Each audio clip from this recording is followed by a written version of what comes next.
My name's Joan Woodward, and I reside at 609 East Sherman, directly across the street from this proposed project.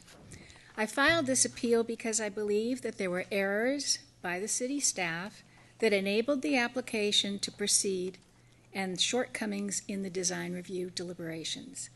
I cannot address everything in the short time provided for my presentation this evening, so I'm going to focus on some of the more serious ones.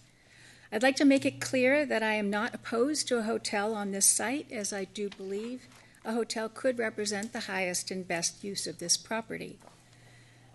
With regard to my assertion that there was a lack of public notice, an opportunity to be heard, I have 2 points. The first is that the information for the design review meeting was not posted for public review until the 22nd of January, and the hearing was held on the 25th. We did have notice prior to that it was going to be held, but we didn't know what it was about or what it was going to look like. This was a very short period for the public or even the Design Review Commission to be able to digest this complex application. This is a shortcoming in the system, as no deadlines are stated for making information available in the municipal code. The second point regarding public notice is that according to a document on the city's website, which I have described before, entitled Design Review Process, Coeur d'Alene, it proposes a very different structure for design review meetings. It contemplates that there would be 3 meetings, and perhaps 4, for each design review meeting. Not 1, and then there would be the requisite notices for each. I know that presents a conflict with Code Section 17.09.325, but it is what the public saw as public information and could have reasonably expected to count on for this project. I also note that sometime in the last 2 weeks, this document has been removed from the city's website.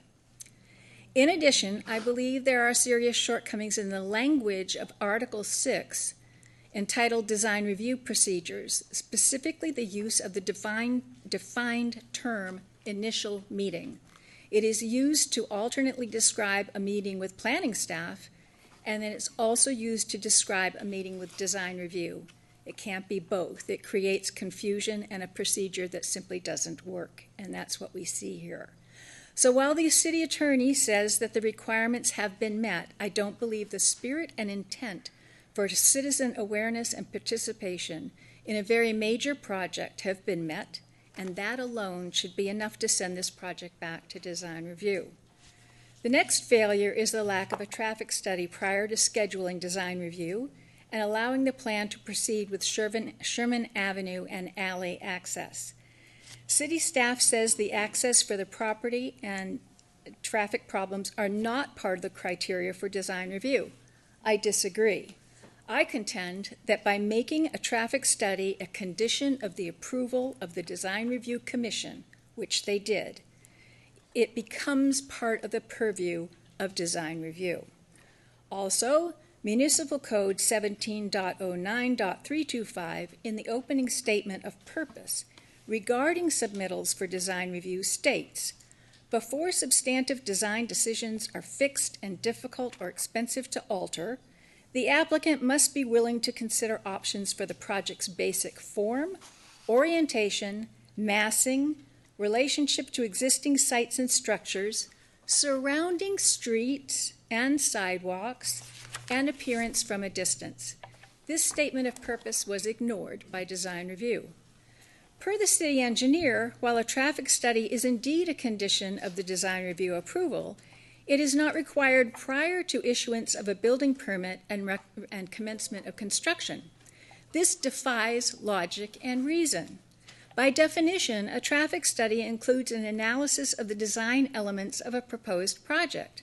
For instance, it will provide guidance on the best driveway entry and exit locations for the building that will minimize traffic impact to surrounding areas. Other elements include turning movements, traffic controls, and facility geometry, addressing different patterns for visitor automobiles, delivery vehicles, visitor drop-off and pickup, etc. Many times, the information from a traffic study will necessitate a change in the design of the project to mitigate these impacts. The city engineer will also tell you that he couldn't require the applicant to prepare the traffic study before finalizing the application for design review because they needed to treat this application similarly to the Thomas George, another high-density development. However, while these are both high-density developments, they are entirely different.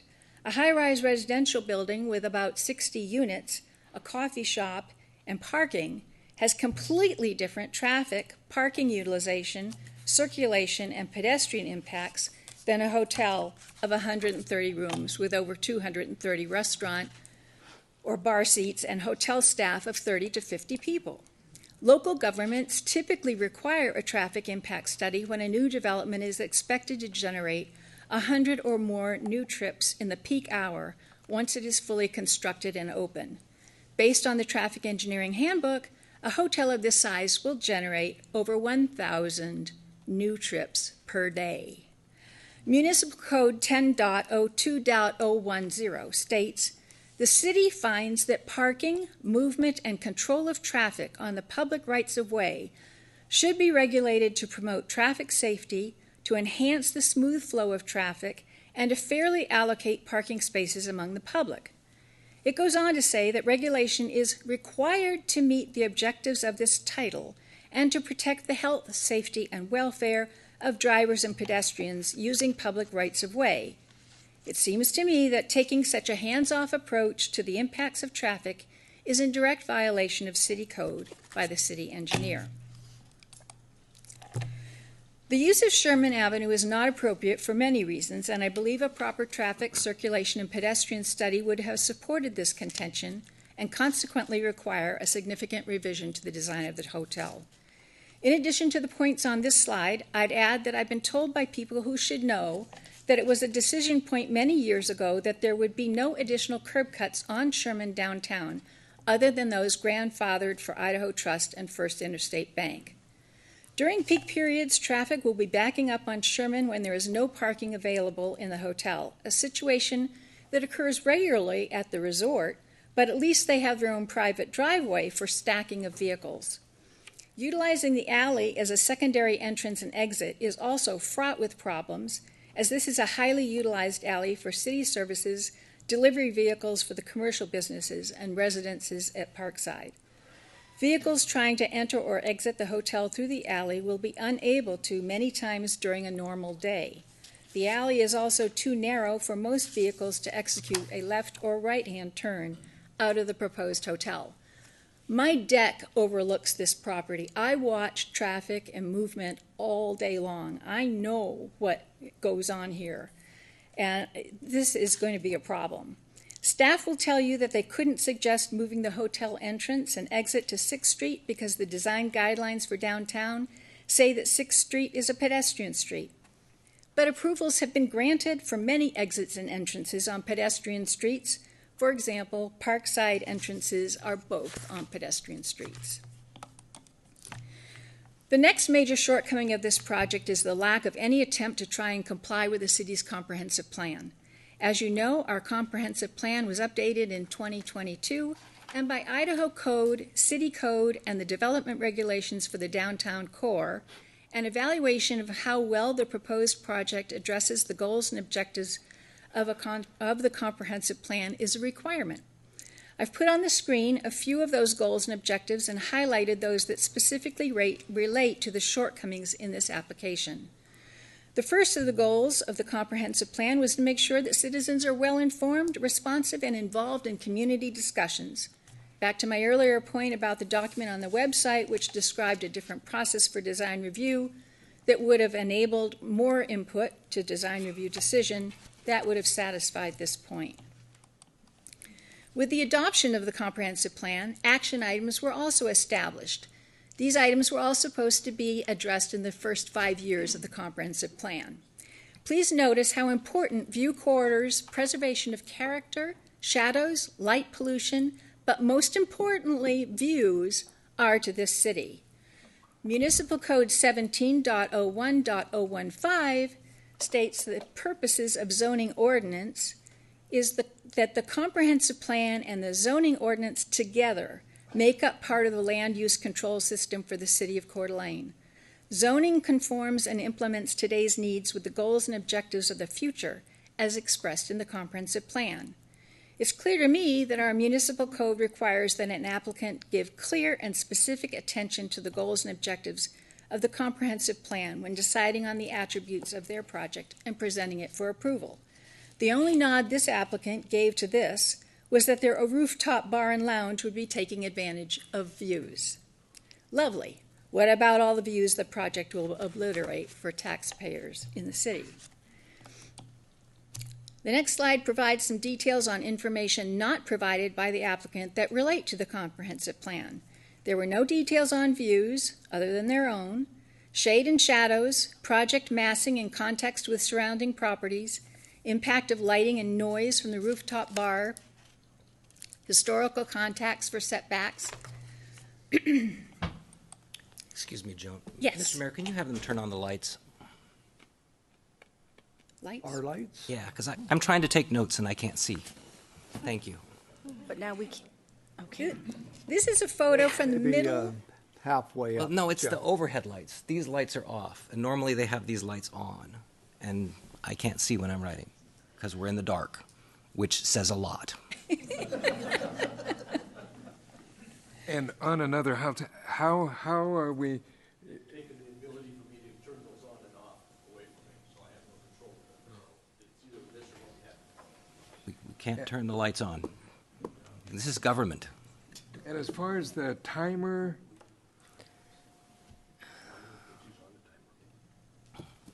Sorry. 10 minutes. I was not informed of that, so. Oh, that's why I was wondering how we are for time. Okay. Thank you. Is there a switch? Is there All right, you've got lights. Sorry to interrupt you, Joan. That's okay. Please proceed. This is a slide from the middle of the 609 East Sherman building. And this hotel, and they did not show any drawings that would reflect this, will cover the entire area that's covered in snow and go up to about this height, go across, and down. And so you can see that I will no longer have views of Tubbs Hill, distant landforms, or the lake, or any of my neighbors. This slide is from the perspective of a vehicle or a pedestrian on Sherman. You can quickly see how the proposed building will also change the character of the city for everyone with regard to view corridors. There are several instances where the application omitted information on the site plan and staff didn't intercede. The applicant failed to present information regarding street trees and street lighting on 6th Street. They failed to indicate that the 6th Street sidewalk abutting this property is an inferior 7 feet, and according to standards must be a minimum of 12 to 15 feet when providing the required street trees, street lighting, and pedestrian amenities. Code provides that a project may have to use their private property to address sidewalk requirements. At this time, I believe they intend to encroach on 6th Street to satisfy this requirement, which shouldn't be allowed without acknowledging that there are impacts to traffic and parking on 6th Street, and that needs to be addressed. Finally, there are scale and massing issues that are supposed to be part of design review. They relate to context, and information was omitted upon which the commission should have been briefed.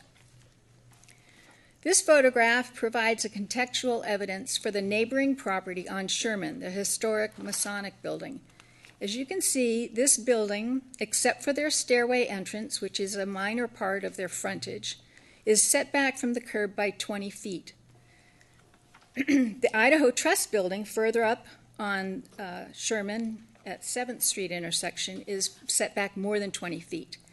Now, if you can imagine the Marriott that's been proposed, they intend to build right to the edge of their property line, so where you see the grass here, you would have a building going up 75 feet.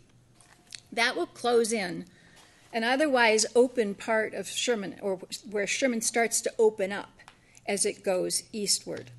The setbacks on the other side of the street from the proposed hotel are also very varied.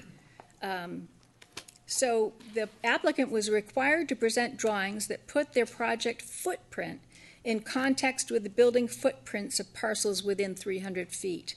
This was omitted from their submittal. Staff and Design Review Commission were also provided at least two statements of fact by the applicant that are false.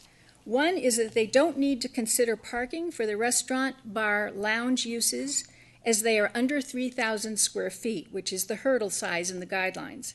Nobody challenged this assertion, which is, in fact, in error. It's at least 6,000 square feet, and it does create a significant impact. The applicant also attested to the fact that the rooftop bar lounge would be at the same elevation and next to Sweet Lou's, the restaurant in the Parkside condominium building. And these are in the minutes of the design review meeting. This was also completely unfactual, as Sweet Lou's is on the first floor of Parkside, facing south, and the proposed bar lounge is on the 6th floor of the hotel and not adjacent in any way. What amazes me is that Are you almost?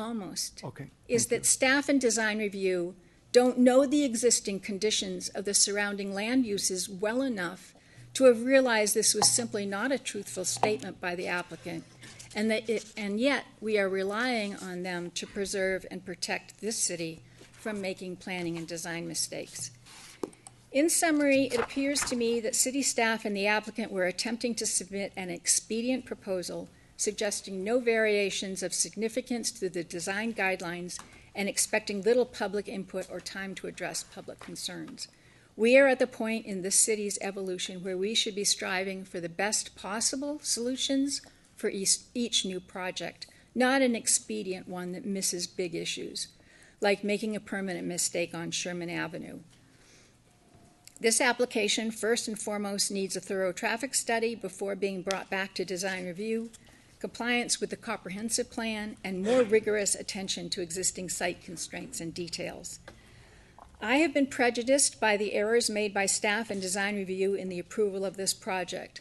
My views of Tubbs Hill and the lake will be obliterated when they should have been protected by virtue of the goals and objectives of the comprehensive plan. I have been prejudiced by not being given an opportunity to be heard and my concerns addressed before substantive decisions were cast in concrete and the design review approval was a rubber stamp without consideration of facts and circumstances specific to this site as required by code. I live here year-round, so I know what happens on Sherman regarding traffic, snow removal, exhaust fumes, parking, noise, light intrusion, and so forth, and the importance of proper ingress and egress for hundreds of cars is a concern of mine. It concerns my property values and those of all my neighbors. It also should concern the city when more and more residents stop coming downtown to shop and eat because it's too hard to get around or find a place to park. All these things can and should be addressed and resolved. Thank you for your time and consideration. And now we